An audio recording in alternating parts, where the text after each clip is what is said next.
de Tanger à l'occasion du démarrage de la fabrication de Dacia Joguer.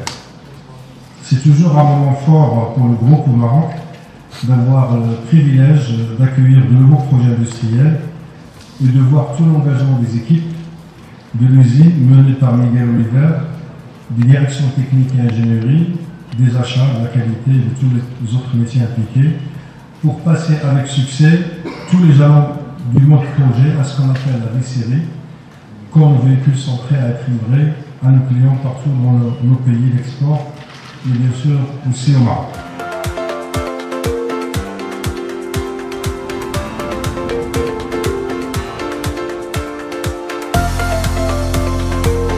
Dacia est en Europe dans une dynamique très positive.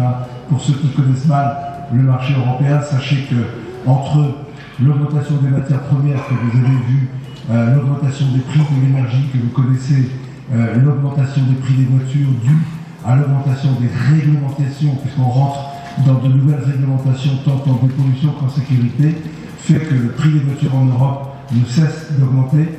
Et ce qui est très bien pour nous ici chez Dacia, c'est que plus le prix des voitures est cher, plus on voit des clients qui décident. Au Maroc, ça va très bien aussi. 24% de part de marché pour Dacia, c'est 3 points d'augmentation par rapport à l'an dernier. Donc Dacia est dans une très bonne tendance au Maroc. Au Maroc, que parfois, quand on est à Paris, on appelle le Dacia Land, parce que quand on vient se promener au Maroc, on voit des Dacia partout, et ça fait extrêmement plaisir. Et on est très content, évidemment, d'ajouter le Jogger. L'histoire de Renault Maroc et de cette usine de Tanger, c'est l'histoire finalement d'une entente du premier jour entre le Royaume du Maroc et l'entreprise Renault. L'entreprise Renault est présente au Maroc depuis bien plus longtemps avec l'usine de Casablanca. Et pour ma part, en tant que patron de l'industrie, j'associe réellement l'usine de Casablanca et l'usine de Tanger dans l'ensemble du cluster industriel qui est aujourd'hui un pilier stratégique pour l'industrie du groupe.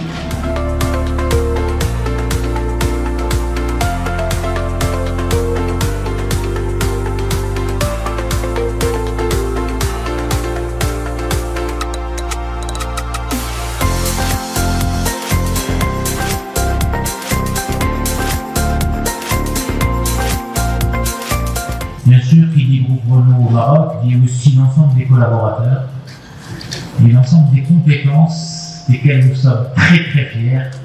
Grâce à vous, grâce à votre engagement, grâce à vos succès, grâce à votre travail, on a pu construire, pérenniser et développer le secteur automobile dans notre pays qui est devenu le premier secteur exportateur. Bravo.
Nous venons de lancer aujourd'hui un nouveau modèle de la gamme Dacia, le modèle Jogger, en version thermique, mais aussi pour la première fois dans l'industrie automobile marocaine en version hybride.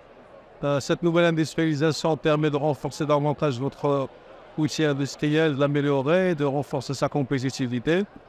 En parlant de compétitivité, nous venons aussi d'annoncer cet après-midi le résultat de notre écosystème en termes d'intégration locale et de sourcing. Pour l'année 2023, nous avons réalisé un chiffre d'affaires d'achat de pièces à partir des équipements qui sont installés au Maroc de 2,06 milliards d'euros. Et nous avons atteint un taux d'intégration locale hors mécanique de 65,5%.